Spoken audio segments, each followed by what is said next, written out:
Good afternoon, everyone. I am Kendall Tyson, the owner of Aspire Counseling and Wellness Center, and I want to welcome you to another Storytime Saturday. I know that it's been a while since I've shared one of these with you all, but I've really been waiting on this book. It is an amazing book called Ruby's Worry by Tom Percival, and I actually got it from the UK. And I wanted to share this one, especially since our kids are returning to school. Parents are returning their children to school in various forms, and educators are beginning the planning of getting back to work and all of the things that encompasses. So I wanted to be able to offer, a story that's going to continue to normalize the fact that worry is a normal emotion, and I wanted to offer you some strategies in which to be able to assist your children. Um, so, and just another disclaimer. Although the stories tend to be geared toward our kiddos, the themes in here apply to our preteens, our tweens, our teenagers, our adolescents, and as well as the strategies to assist them. And I'll always say that if you notice that your child that their symptoms are persistent, the worry is beyond just what they're thinking about and things, that it becomes more physical sensations and that it's lasting a long time, you may want to consider reaching out to the professional to assist not only you with being able to help your child manage their worry and anxiety, but to specifically help your child to be able to cope and identify like the root causes of what's going on. So have to offer that. So I will get started with this cute story, Ruby's Worry by Tom Percival. Ruby is so cute with her little Afro puffs. All right, so this is a letter from the author. Dear reader, this is a book about a girl who can't get rid of a worry. Everyone worries about things from time to time, and it can be hard to stop. Even though we can't see our worries like Ruby can, they're here with us. Ignoring them can sometimes make them worse. So here are a few questions to ask yourself when you think you have a worry stuck to you. What am I feeling? Sad, angry, anxious, all three? What could be causing me to feel this way? Who can I talk to about it? No matter what you're feeling, remember it always helps to talk about it. Be open, be honest, be you. Love, Tom. Okay, Tom, I think that's an amazing way to start this book, giving them some sage wisdom about how to seek help. And again, everyone worries. Just want to normalize that. You're not alone if you're worried. I tend to be a worrywart myself. So, Ruby's Worry by Tom Percival.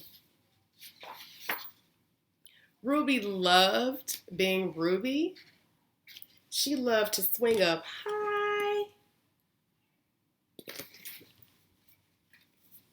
It's just so cute. I'm trying to see how to do it. And she loved to explore wild, faraway places. Sometimes she even went all the way to the very bottom of the garden. Ruby was perfectly happy until one day.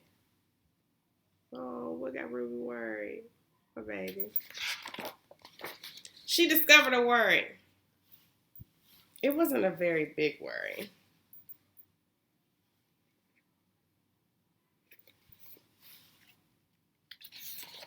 In fact, it was so small that at first, Ruby hardly noticed it. But then the worry started to grow. Each day, it got a little bigger.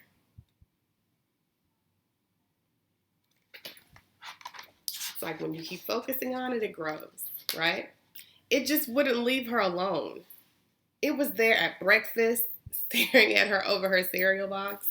And it was still there at night when she cleaned her teeth. She's spending some time focusing on it. And we know that which we focus on, it's going to grow.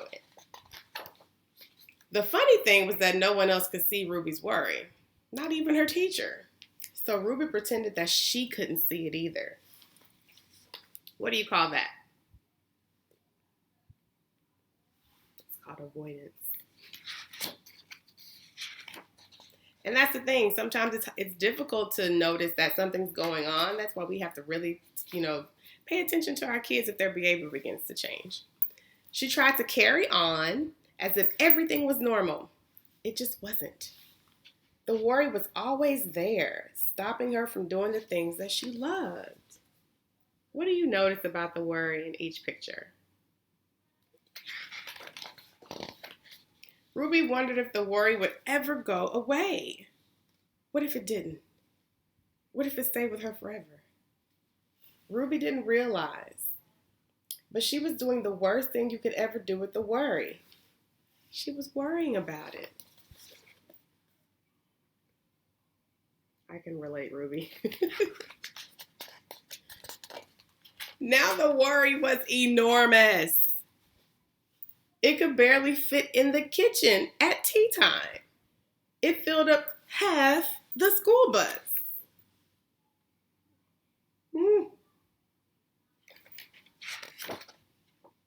And it took up whole rows at the cinema. The worry became the only thing that Ruby could think about, and it seemed like she would never feel happy again.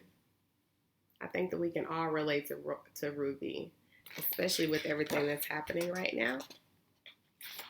Then one day, something unexpected happened.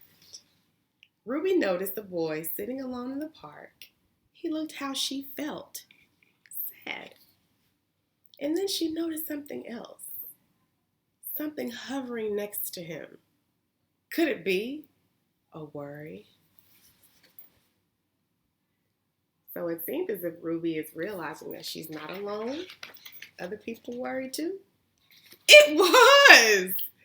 Ruby realized that she wasn't the only person with a worry after all. Other people have them too.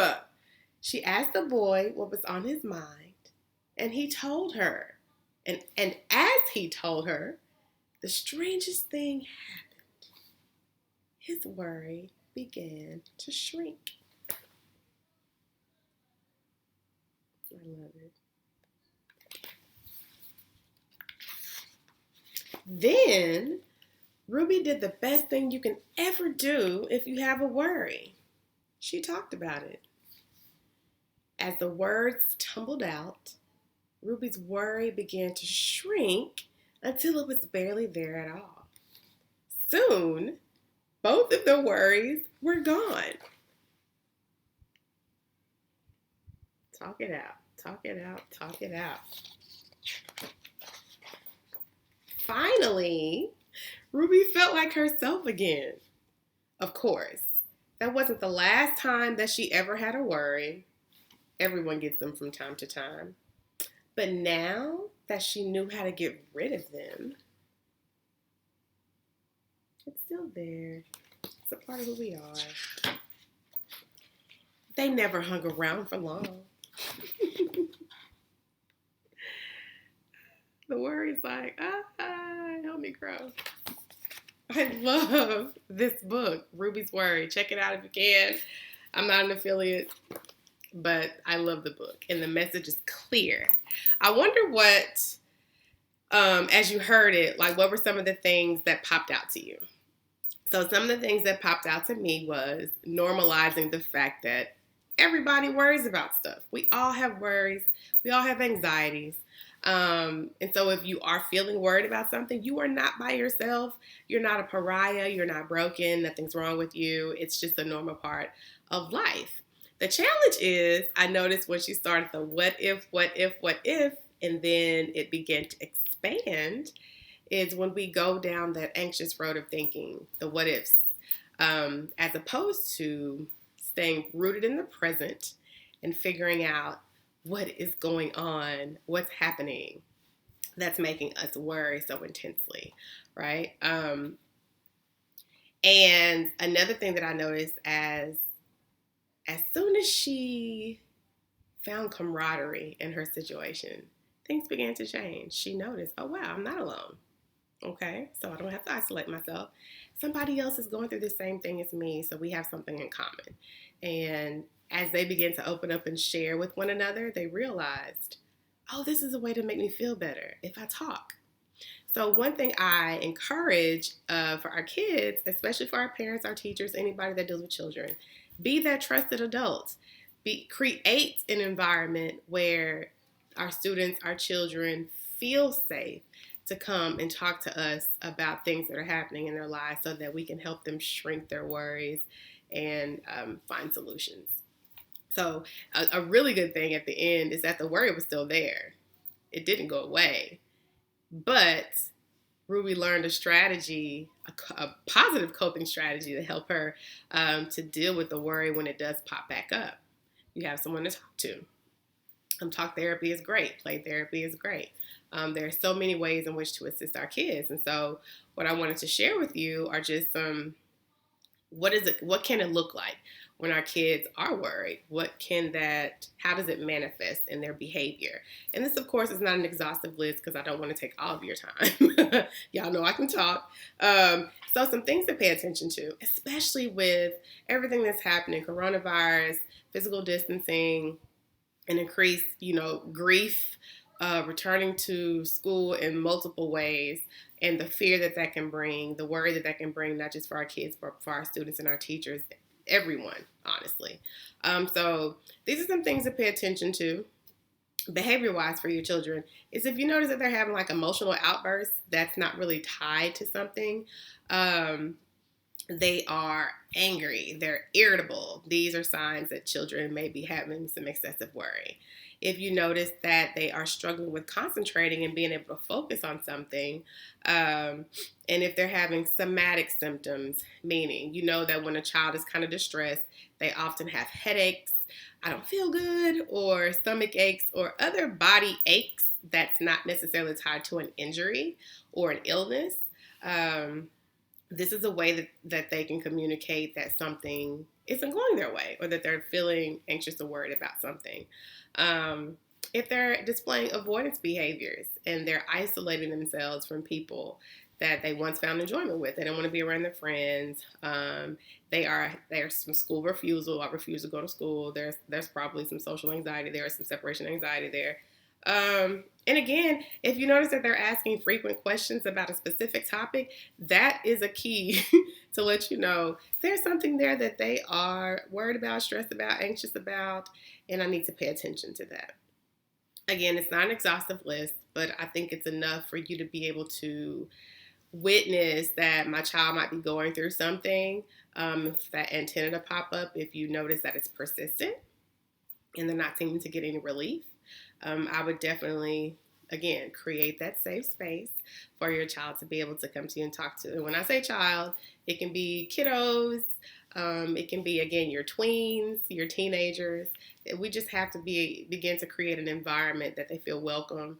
And here I am getting into how you can support your child if you notice that they're worried. One is to communicate with them about what it is that they're going through. Be a listening ear. Actively listen to them. I share with parents all the time, you want to listen more than you talk. You want to actively listen, put the phone away, give them some undivided attention, some time specifically for them, that you're listening to them and allowing them to, and helping them to think through what it is that is occurring. Also, you want to demonstrate care and understanding. You want to validate how they are feeling. Now, validation doesn't necessarily always mean that you agree. But to validate means that you're sitting with them, you are joining with them, you're understanding, you're trying to understand, and you're letting them know that I got you, right? So I get that you're worried. I understand that, and it can be stressful. That's a way that you can kind of word it. And as you validate, again, you may not agree, but again, validation does not necessarily mean agreement. But as you're validating how they feel, you want to help them to identify some solutions to what it is that they're worried about. You don't want to ask leading questions. Let them expound upon what's happening from their worldview. And you just want to be a supportive individual that's going to help them constructively find a way to solve whatever it is that they're worried about. Help them keep things in perspective, right? And if you notice that they're kind of ballooning, making the mountain out of a molehill, you want to help them keep things based in reality, that things may not always work out how we intend, but that doesn't mean that's the end of the situation. You always have another opportunity, again, in helping them to problem solve. Worries are more specific than anxiety, and we can usually identify a solution to things that we're worried about. You want to reassure them and you want to comfort them. Be that safe space. Be that person that they can come to. They know that you're going to listen. Again, you may not always agree, but you're going to listen. You're going to hear them out. You're going to give them that opportunity to share how they feel unencumbered, right? It's important that you are not reactive, right? If you're giving them the license to come to you and be honest, don't react, to what they're saying, because that will make it difficult for them to come and communicate with you in the future, and we definitely don't want that. So you want to work with them to try and highlight the positive. That doesn't mean that the negative is not happening, but the more, like the worry, the more that you focus on the negative, the bigger that it grows. So while it's acknowledging what's happening, you want to also help them to reframe how they see it with some cognitive restructuring, to see the things, how things can positively work out for them, although they're dealing with this particular situation, which is going to help push them in a more problem-solving direction. You want to help them with managing their anxiety. Teach them positive ways of coping. And if you're not aware of positive ways of coping, again, you can reach out to a therapist to help both of you in this particular effort. There's lots of vital information on Google or, on the internet, but I definitely say reach out to a professional that specializes in these things as far as helping to cope with anxiety. And some ways you could do that is teaching deep breathing, different relaxation exercises, taking care of your self-care needs. One being getting the right amount of sleep, eating healthy, drinking water, and some physical exercise. And for children, definitely trying to create routines, especially since there's so much that's happening that's different. And lastly, I'll say is be a good role model. You want to demonstrate the behavior that you want them to emulate.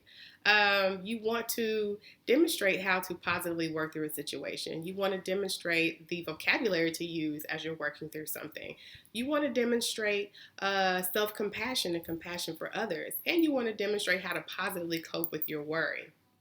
Because what they see, they're going to do and incorporate into their own way of handling things.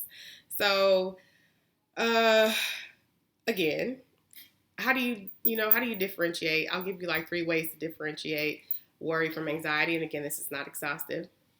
Worry tends to, again, trigger problem solving, where anxiety, not necessarily. Worry is going to be more specified to a situation, something tangible, right? Something specific, where anxiety is a bit more general, and just like this overarching sense of doom about lots of things. So you have something more specific to pay attention to problem solve around when someone is worried about something. Worry is normal, right? And while we all have anxiety can, unchecked anxiety, untreated anxiety can quickly turn into a disorder, which is going to require more psychological assistance, potentially medication, just a more intense need to address a particular behavior. And lastly, worry can be more in our heads, right? That constant thinking, where anxiety a lot of times presents physical symptoms in our body. There's a lot of overlap, but then there are also things that are very distinct between the two. But the most important is that you pay attention to what's happening with the children and you provide that safe outlet for them to come to you and talk to you and share with you and problem solve with you. So I hope that you've really enjoyed listening to Ruby's Worry, because I've definitely enjoyed reading it. Again, I am Kendall Tyson, the owner of Aspire Counseling and Wellness Center. If you are in the need of support when it comes to managing anxiety, managing worry, please reach out to me. You can find me on www.aspirecounselingwell.com. I also am an educator wellness coach. So if you're an educator out there, that means of all levels, I support you with your holistic wellness, from managing stress, burnouts, creating self-care plans, how do you manage your communication with others, and just really how do you take care of yourself as an educator so that you can have the best pedagogical performance for not only yourself, but for the students that you are charged with supporting. So you can find me on IG at aspire_counselingwell, and find me on Facebook. I'm always there. Under my business page is the same name. So reach out to me if you have any questions, if you need any support. This is what I love to do. I love supporting students and families and professionals. So with that, thank you for joining me on Storytime Saturday, and I promise it won't take this long for me to share another one with you. Enjoy your day, everyone.